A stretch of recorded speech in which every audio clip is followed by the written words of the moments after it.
Hello. Good evening. How you doing, Bo? I'm doing all right. How you doing? Oh, just dandy. It's a little bit hot here. I'm in the southeastern U.S., known as an. Whereabouts? Whereabouts? I'm in the Atlanta area. I'm about a half hour north of Atlanta. Oh man, there's some great food down there in Atlanta. Oh yeah, you can go on and on and on. Yeah, it's just Mm. amazing. Great barbecue here too. Great barbecue, great music, and great ladies. I have to say, many a peach have I seen down in Atlanta, Georgia. Oh, we got sweet peaches here. Yeah, from A1. Yeah, definitely. So, what's going on? Do I call you Bob? Are you Bob? I'm Bob. That's the name of this little podcast here. I started this during the pandemic because people were out of work and they had nowhere to go. And I just, said, hey, they're lonely. Let's talk. That's awesome. I appreciate that. Some people do get lonely. Remember, Paul McCartney said, "All the lonely people, where do they all come from? I know where they go. They come to Bob." All true. That's Yes, right. he was totally right. So, how's it going? Where are you at now? I'm out in the outskirts of Los Angeles. I live in the mountains, and I get away from the city lights and the city noise. Got to clear my mind, so I can retreat from the world and create the music and art that I do. Yeah, you got a lot of good stuff out there. It's really good. So, how'd you get started on all this? You got a pretty interesting life. Is it true you were born to dope smugglers in a seedy motel? I got to say, that's the truth. I mean, look, I had no control over the baby hole situation because I came out when I came out. I was birthed into this world just like anybody else. But it happened to be from some people that used to smuggle some high quality marijuana around. And nowadays, you could just carry it with you. It wouldn't be a problem. They were having to smuggle it. And that's back when they called it dope. And then yeah, it was in a seedy motel. They called to get the ambulance to come pick my mama up, but she just squatted and out I popped. Just like that.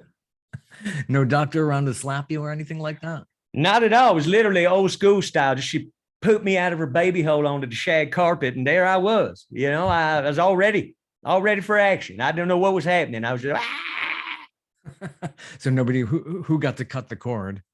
oh, I still haven't cut the cord. Me and my mama traveled together. I'm kidding. I'm kidding, of course. That'd be a I got long, it long tied. I road. got tied into a knot, and then I did a little bungee jump. And my daddy had this scythe. He used to do some cutting in the wheat fields with. Just whoosh, and there I went, binging and boinging all over the place. And what going on? Yeah. So you were all over the South. You traveled totally through the South. You were in Indeed. Look, all if, kinds. if, if you're into music and good food and hot women, the South is a great place to be. And so I got around there. I was in Florida, I was in Georgia. The northern side of Florida is more southern than the southern side of Georgia. It's crazy. So the Panhandle and all that, and Alabama, Arkansas. I spent some time in Oklahoma, Texas. I've been around. I got to say, I've been to a lot of places that I will happily return to, and a couple that I'm going to just avoid and keep nameless. I remember being in the Panhandle. I've done a lot of traveling through there. I've done a lot of Ooh. TV production work, You and you ever go to Club La Vela? I've heard of that. I've heard of that. That's yeah, Spring sounds break kind of. Are legendary. you a spring break kind of guy, Bob, or you don't go for that kind of stuff? Used to be. I remember back in last time was like in the early 2000s. Great clubs there off of 30A. I remember Yeah, some guy shucking oysters over there. It was really nice. nice. Hey, I shucked a few oysters myself, but hey, it's a euphemism, Bob, just in Oh case you're yeah. wondering. So you discovered music in a New Orleans brothel?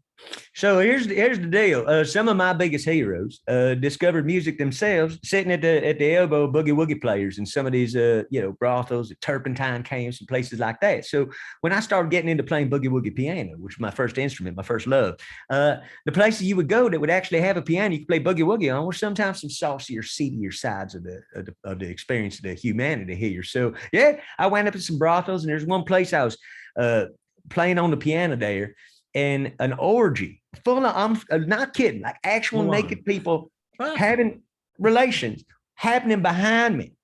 And Oh I my was God. playing and I started to improvise. Here's the thing, Bob. I wasn't necessarily playing just any old song. I was creating with the experience of what was going on. And it was a real lightning bolt for me. I really got excited by it. And then when the girl came up naked and said, "Hey, you want to join?" I actually said, "No, I'm fine right here at the piano." And I ain't taking the leftovers either. I prefer my dinner fresh. Thank you very much. Saved you a few trips to the doctor. Avoid that Holy VD moly. thing. Oh no, yeah. You nowadays you catch things far worse than the clap, and I don't need the clap. I don't need anything but applause. That's what I need. The clap, no. Applause, yes. And oftentimes that's what I get, so I'm all right. Real applause. Yeah, that's what you need. Indeed. It's good to feel appreciated, Bob. I mean, I think that's the thing. I think every human being wants to feel loved and appreciated. It's just for me, that extends to the crowd love and women whipping their panties at me and stuff. It's a beautiful feeling. I feel like really loved. That's cool. Like the Blues Brothers said, everybody needs somebody. That's I remember John Belushi doing that. Yeah. Oh man, I almost just ate a rubber biscuit. That's funny. I remember that. Well, so your dad would visit the brothel. He was there for a weekly tune-up. That's what you could call it. My dad and my mommy split, and my daddy was on his own trip. So sometimes I'd be hanging with my daddy and traveling to place my mama don't go. My mama was never a brothel kind of girl. She got into relationships where my daddy was a little bit more of a swinger. So I got to see the swinging side. I also got to see the stable side. So I feel like I'm in the middle of the frosting in the cake. I don't know what's going on, but my daddy definitely took me to some places, and I got exposed to good stuff. Look, you're in a brothel. You're there for one reason only. But me, I saw the piano. I was like, how about that? Who needs all these women when I could play the piano and get a whole bunch of women of my own? Then maybe I don't have to pay for it. So we all pay in the end, Bob. Don't kid yourself. Oh, yeah, we do. There's no question. When all's said and done, yeah, it's all one big party. It's worth it, though. It's worth it. It's one of the things. You buy the ticket, you take the ride, but what a ride it is. Oh, man. Oh yeah, certainly. So you were able to create something called Funktry. So that's country meets the funk. How did you discover that? But I discovered it in the same reason that you discovered what we all know outside of the world of country music. That music does not groove your booty. The modern bro country is about as narrow and crispy as a cracker. And my music needed to move the booties. I cannot leave all them booties sitting on the table unmolested, so to speak, musically. So I happen to play the bass guitar. I've been working at it a long time, and I've been deep into funk music, playing a clavinet, Fender Rhodes, and all the good vintage keyboards. So I decided that I would take my love of country songwriting and real musicianship and real actual storytelling songs like they used to make, and into it I would insert a big old fat bass line that just funks it up to high heaven. Woo wee. So when I did that, I was like, oh my God, country, Funktry. How about that? I invented something that I didn't think existed. Now you could go back to Exile, Kiss You All Over. What was that? 1978. That's about as funky as country ever got. You find me a funkier country song than that. And that's a song that I'm sure helped a lot of babies come along the way. You know what I'm saying? I think. Yeah. So my goal is to help people not just get the booties loosened up, but maybe join the loins of many people who might otherwise not feel that spark. I'm the spark lighter right here. I'm also the water tiger, but there's a different story that perhaps psilocybin has something to do with it. You know what I'm saying? All right. Oh yeah, when you were in California, you took some shrooms and it squeegeed third eye there. That is true. I've been listening to some Bill Hicks. You know who Bill Hicks was? Oh, yeah. I was listening to some Bill Hicks on the way out to California driving. I had an old van that I had, old Chevy van. I felt like Sammy John, except I didn't have a young runaway girl in my van. Some seasoned ladies, perhaps, but never a young runaway. Anyhow, so I was driving out and I'm listening to Bill Hicks talk about drugs. And I was like, wow, interesting. Conceptualization. So I came out here and I got myself hands on some cannabis, which was fantastic. California is just amazing for that. And I had smoked some before, but never like California. And then I took some mushrooms. Hey man, I'm not gonna lie. If the kids are listening out there, hey, I waited until I was ready, but really you're never ready for when those mushrooms peel your mind, you peel your ego away and leave you just hanging there, and your soul naked, bared to the truths of the universe and the truths of yourself. It's a heavy trip, but once you're on the other side of that, man, life is pretty peachy. Yeah, that's what my mustache smells like after my trip to Atlanta.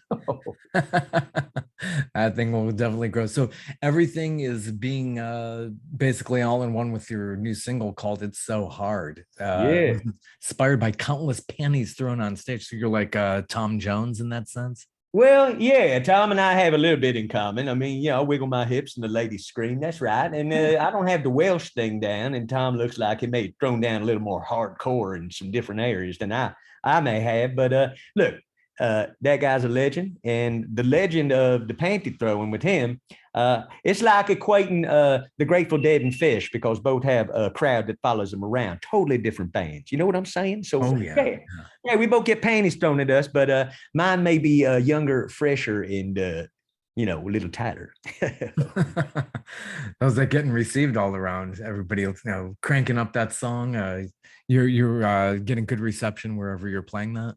I'm telling you, people aren't ready for it. They're listening at first. They're like, all right, let's see what this guy's about. And by the way, my video is dropping tomorrow. I don't know if this is running today or running at some other time, but tomorrow, in the real time that we're in, my first video is going to drop. I'm so excited for I'm So Hard. And I wrote this song. I've explained this. Look, I don't have an ego about this. My ego got washed out of me a long time ago, grinding it on the circuit. But the way that I feel is I had to acknowledge what's going on with the ladies, and also make a song that maybe if you're a gentleman out there that's feeling like, man, ladies aren't paying me no attention. I don't want to become one of them incels. What can I do? Hey, man, I got a song for you that's going to make you a little hard to resist. That's right. Whoever would have thought, though, like dope would be everywhere. It's the high quality stuff's everywhere. And then we have these people called incels. It's just unbelievable. It boggles the mind. Whoever would have thought this stuff. Let me just say this, okay? If you're listening out there and you're a self-described incel, women don't owe you. They don't owe you. And what you're not doing is recognizing the bait that needs to be put on the hook. You're dangling a dry hook going, why ain't nobody biting on my hook? Guess what? You need to have the bait. And I'll tell you a secret. Anybody who's out there is an incel because you're afraid of talking to women. Here's the secret. Women like to be listened to. Okay. They like to talk, and they like to know that you don't think they're just a pretty face, that there's a person back there. So what really you got to do, so you don't have to talk a lot, is ask them questions about themselves. It's a very lovely thing to do. How long you been doing that? Oh, that's very interesting. Tell me more. And you sit there, and while you're sitting there, you're smelling her pretty perfume, or you're looking at her lips moving, and you're thinking, man, this girl is beautiful. She's sitting right here. She's talking to me. And all I got to do is sit here and go, uh-huh. And then I got to go, by the way, what else do you do or like? And then just keep letting her talk. And then at the end of the night, she's like, man, this man understands me. He understands who I am. I think I might give him an old mustache ride. We might have to go mustache first, but hey, I already got that under control. Could be a name of a project, advice to the incels. It could do pretty well there. I could do that. I'm willing to help. Anything that's going to keep you guys from blowing your lids, because you're probably so full of your own seed. You're gonna pop like I don't know what, like a volcano. I don't need that to happen. Not in my vicinity. I help you. Just get with the lady. You get one lady to say, finally, a man who understands me. You're like, oh my gosh, finally a lady who will have sex with me. And then you're not an incel anymore. We can move on with our lives and get back to peace and love. Man, yeah, it's what everybody needs. Maybe we wouldn't have any of these wars, any of these conflicts, if people would just get busy a little bit more. Well, it's like Jimi Hendrix said, when the love of power is overcome by the power of love, the world will know peace. I may be paraphrasing, but that's the gist. So I'm So Hard is the single. It's going to be on your. Is it a whole LP that you're coming out with? The entire long player, sir. Here's the thing. Last year, when I was in lockdown in this cabin, I didn't just write one album. No, I wrote a whole bunch of songs. So this is the first of a lot of music that I'm planning on releasing. But I know everybody gets a little overwhelmed. So it's kind of like, let's say you're somebody with prodigious lawns. I don't know anybody like that. You might. But if you're somebody like that, you can't just go slamming it all in. You got to work it in. So consider this the bell end, or the tip of the iceberg, but it's not really an iceberg. It's a hot, juicy train of love coming. Anyhow, so Truth or Nair, 12 songs, a dozen steaming, a couple funkers, and then there's a couple of ballads. One called Women, Weed, and Rock and Roll. 3 things I love dearly. Another one called Loving Me, about a human sandwich I was with 2 young ladies. Delightful. Ooh, sandwich. Intriguing. I have to say, I provided my own condiments, if you know what I mean. Oh, man. Oh, Bob, it was crazy. I have no pictures or video that aren't for sale. Go ahead. Sorry. Good deal. Well, yeah, I'll put this out when this LP comes out, and we'll Excellent. try to get people to stream this thing, and we would be able to find it. It's all through your website. Yeah. How And do so we? I also have some comedy records added, some answering machine messages I left for some very unsuspecting people. So you can get those on streaming right now. But I also got on the SoundCloud. That's where right now you can find me. And until then, and then even after streaming everywhere, link up with me on the SoundCloud, the Instagram, and wherever great music is laid down and headed for your booty. Oh, man. Oh yeah, so great music, great comedy. Yeah, on SoundCloud, I came across some of your comedy cuts. Left some very interesting messages. You got a few volumes of answering machine messages. I do. And then, you know what? It's something that's so much fun. And listen, how many phone numbers are there to call? You might get a phone call one day. I don't know, Bob. This is your phone call. Just kidding. But I like to call a random business and be like, okay, the name of your business, just hysterical. And just go from there and leave them something funny. Or sometimes somebody I know is working somewhere. I want to embarrass them. My friend Bubba, he really needs embarrassing. Sometimes he's a little bit ignorant. I got to take him down a peg. Good stuff. I like Dr. Sphincter's House of High Colonics. That's Yes, sir. Hey, yeah, I only went there once. It was kind of a washout. Oh, man. Excellent. Yeah, it reminds me when I used to do phony phone calls. We used to be able to do that when we were kids. All we had was the operator to trace you back, not like this high tech stuff these days. No, nowadays it's very different. But keep in mind, you get old enough, and we're certainly not elderly people by any means, but you start to see the cycles of things. You start to see things change. You start to see the technology you grew up on become the older technology. Not Pappy played a 8-track in his Camaro. People now it's a kitschy thing to do, but back then it was like, how else am I going to listen to Humble Pie and the Allman Brothers? My God. Oh my gosh, that brings me back. My sister had a 1970 Camaro Rally Sport green thing with a rusted bottom. Had a Delco 8-track in that thing. I think that comes with the Russ complimentary. and maybe a copy of Russ Never Sleeps. Listen to Neil Young and that mother. Yeah. That thing would be stuck in there. You wouldn't be able to get it out. You hear the same thing. They would split the songs up too on that format. It's like, what the hell's going on there? Well, you do what you can to get the music you love, and I've always loved music. I still love music. I still listen to old stuff, new stuff. I mix it all up. 1 minute I'm deep in the Allman Brothers going, wow, man, Dickie Betts. And the next minute I'm staring up Baby Spice's skirt going like, man, how short is that thing? She needs 2 hairdos to wear that in that Spice Girls video. I'm all over the place. I learned to be a man by watching a little television at one point at a time when my pappy wasn't around. And it was none other than Jack Tripper on Three's Company that informed me of the way of the world. Oh, man. Yeah, that guy had a great deal, didn't he? Yeah. That was my spirit animal for about a year. And it really made me successful with the ladies. So by the time I turned 9, I was like killing it. That's awesome. Wow. So you have this other great song called Funk You. Yes, sir. I like some of these lyrics here. I'm gonna funk you, dunk deep in a tub of my love juice. Yeah. Feeling dirty even saying that, but yeah, that's funky, very funky. Well, as you know, I mean, there is, I think, 1 or 2 dirty words in there, but I like the idea of being clever enough to say really dirty things without any profanity. I mean, it takes a different kind of mind, and I like to think I'm that guy. Yeah. It's like BJ and the bear, but the bear stayed home. That's right. That's only leaving the BJ, my friend. It's just right there, leaving on your lips. You don't even have to know who Greg Evigan is. Come on.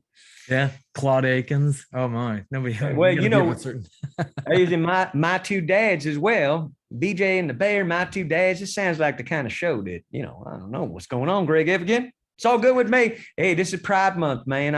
I'm all for people being who they are, where they are, with what they got. Love Yeah, it's really nice in Atlanta. I mean, it's a beautiful part of town too. If you go around Piedmont Park there, it's just where they've had some great concerts there way long ago. The Allman Brothers put on a big show at that park. I once peed in Piedmont Park. Funny enough. I have after a race. I would, a lot of my races would end up there. I'm a runner. So. Well, yeah, I do love the Allman Brothers. That's a very important touchstone in my life. Yeah, they have a great house there in Macon that I toured. They have like a little museum, little ode to the Allmans. They started out there, and some places, all their haunts and everything. Macon is really kind of a cool little town. Indeed, I've been there a couple of times. Spent some time there hanging out because sometimes you get to know a place. You pull in on a show. You get off the bus, you go to the venue, maybe you make it to a restaurant, you do the whole show, you hang out afterwards, do the drugs, eat the food, sleep at your sister, and leave the town. You don't really get to see the sights. So if you stay someplace for a week, I had a week and a half one time. I was living in New Orleans when nothing was going on, quiet town, everything shuttered up. And I walked those quiet streets, just imagining what was behind every shutter. That was way better than seeing anything. I was just full of ideas, man. That was a good time, eating those beignets and playing that piano. James Booker, Little Roosevelt Sax, the man, the honey dripper, the original honey dripper. Oh yeah, yeah. So Jim Reeves was a big influence.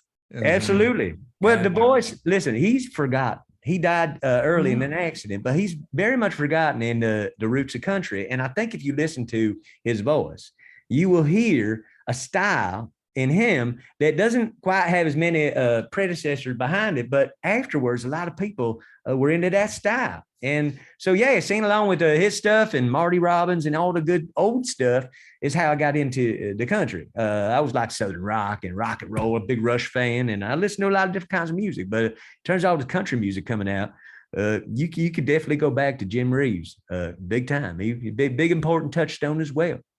Yeah, big star way back then. When back in the early 60s, he died in a plane crash. A lot of these guys are like Otis Redding. I've been to Otis Redding's ranch, and I met his widow. And it's just so many of these people have died. And then there's Jim Croce. I got to know his son. Another plane crash as well. Yeah. In Jim Croce's case, I think AJ told me they just didn't have enough. They forgot to fill the tank up or something as simple as that.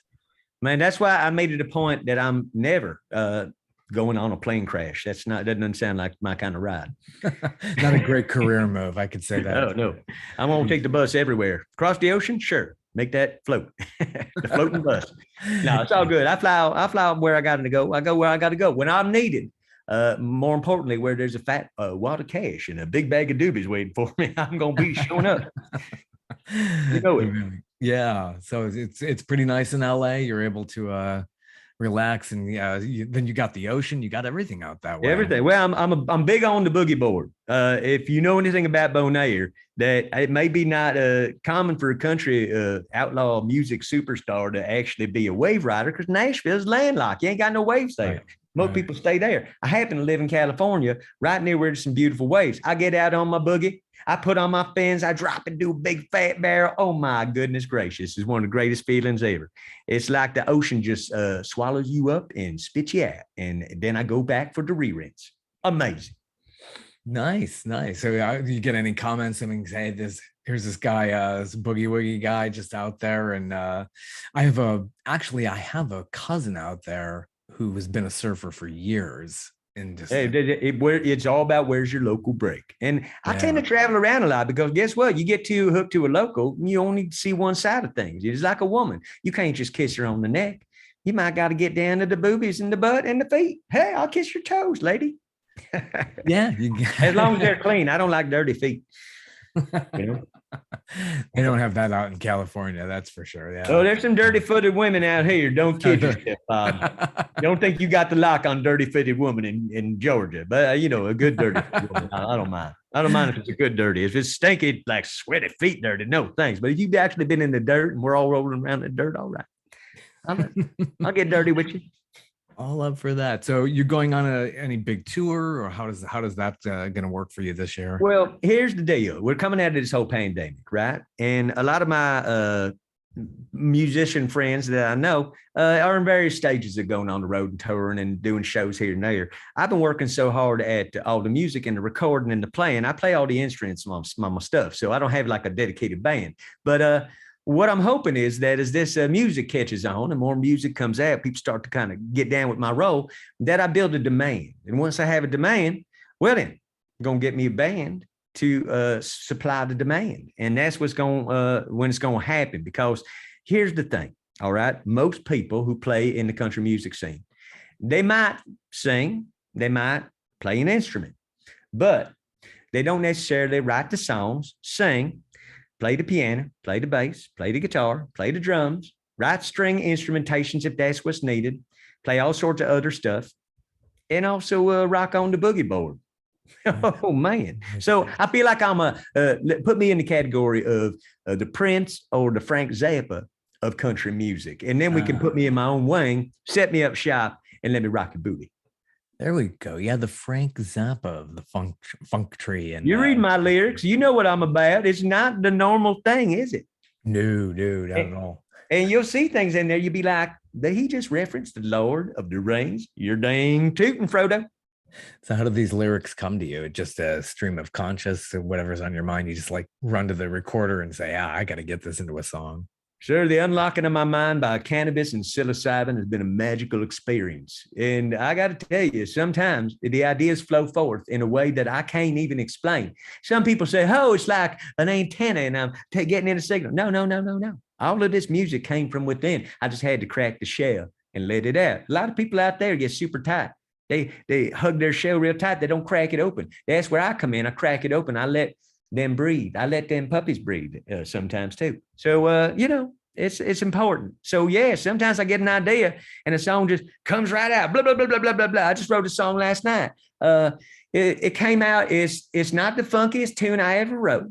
There's a couple of heartfelt sentiments in there, but I think in the title of it, Show Me Your Boobs, it really kind of lifts the spirit.